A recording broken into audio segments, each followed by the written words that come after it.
Howdy everyone! For today's Jolly Lark, I wanted to do something a little different and just show you some really basic basing techniques. Partially just because it's a useful, handy thing to know, and partially to have this video to then go back and refer to later so that in future videos I can just say, hey, check out the basic basing video in the link below, that sort of thing. So just going to go through how kind of my go-to standard, easy, I just want to base the model real quick and get it ready for the table. Not doing anything wild or fancy, just a solid, easy basing technique. So it starts by putting some super glue on the base, usually after the miniature is fully assembled. And then I grab a little bamboo skewer. You can use a toothpick, but I think the longer skewers are a little bit easier to handle. And just spread that super glue out around on the top of the base. Probably don't want to use a brush for this because the super glue will instantly ruin your brush, and you can use the skewer over and over again or resharpen it if it gets too clogged up. Then just dunk the base in a mixture of grit that I've got.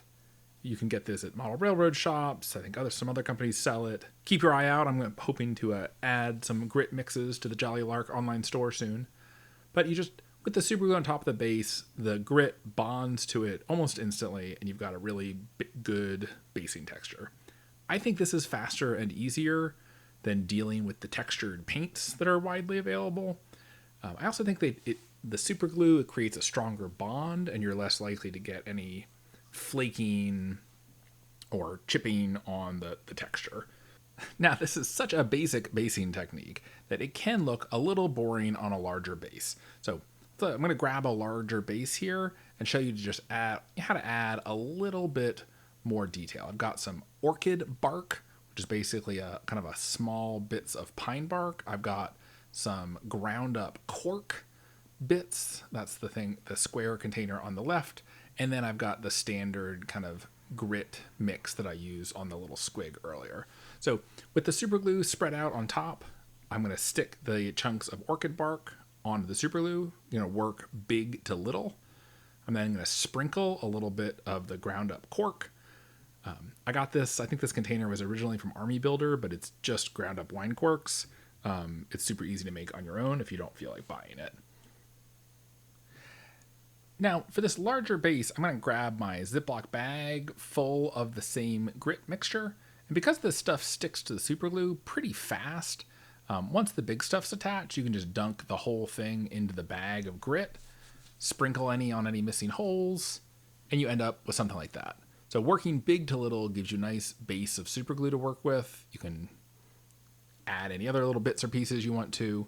And you can add the cork chunks or other textures, bigger textures, to little bases too. We've got a little goblin here. And that looks good too, to add a little bit of some larger chunks on a smaller base.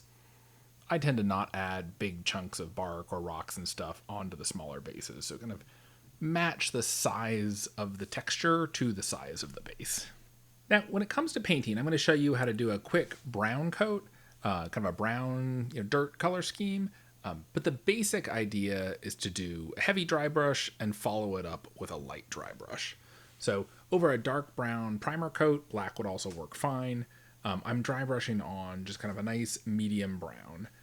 I'm using the Pro Acryl Warm Brown, but something like the Citadel Scrag Brown or Mournfang Brown would work. The War Colors Bestial Brown would work.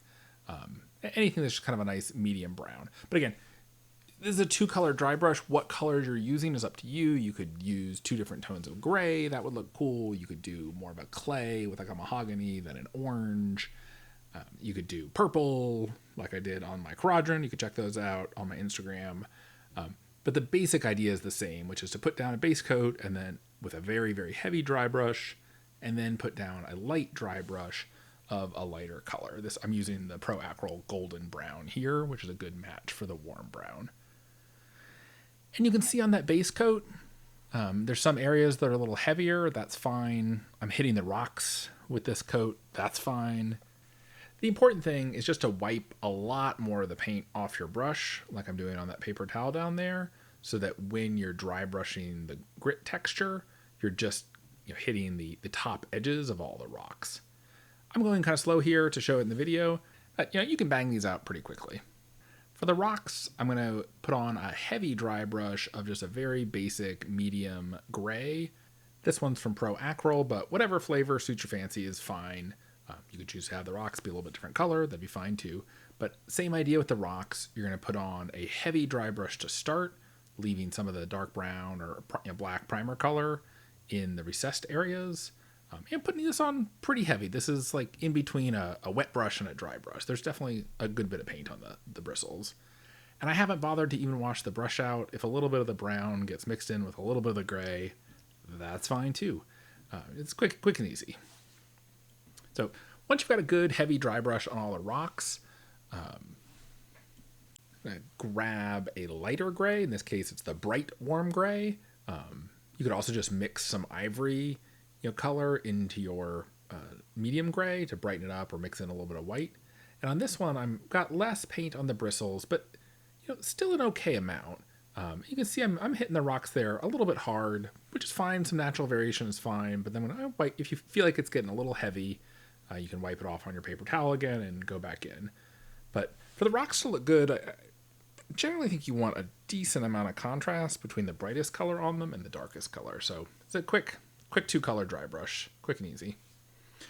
If you want, you can take the grit on the ground up one more level with a really, really light dry brush of ivory. You can take the rocks up another level with a really, really light dry brush of white, but that's not always necessary.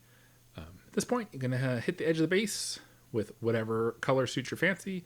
I like a color that's darker than the colors used on top of the base, but still in the same color family. So dark brown for a brown base, dark purple for a purple base, and so on.